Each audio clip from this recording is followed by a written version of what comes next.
मेरे प्यारे देशवासियों, 21वीं सदी में दशकों पुरानी जो चुनौतियां हैं, उन चुनौतियों को खत्म करना बहुत अनिवार्य है। नक्सलवाद, माओवाद लाखों युवाओं के भविष्य को तबाह कर दिया, अनेक माताओं के दुधमल नौजवानों को छीन लिया, बर्बाद कर दिया, हर मां बाप के सपनों को चूर चूर कर दिया।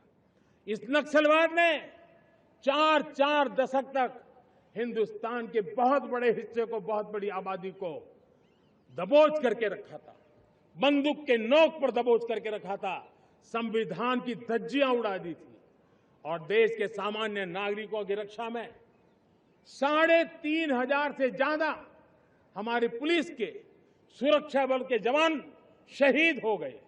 युद्ध के अंदर जितने सैनिक मरते हैं, उससे ज्यादा हमारे पुलिस जवानों को जान की बाजी लगानी पड़ी ताकि देश के सामान्य मानवी को सुरक्षा मिले।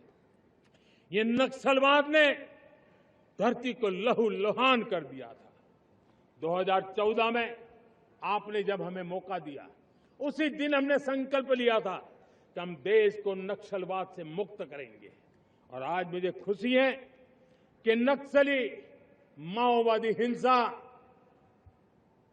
आखिरी सांस भी शायद रहने की अब तो ताकत नहीं रही है।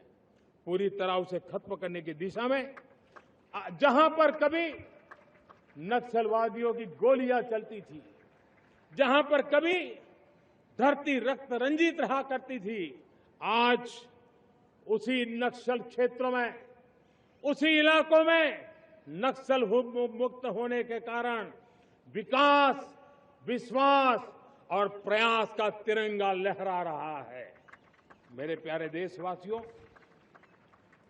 लेकिन इस चुनौती को हमने कम नहीं आंकना है।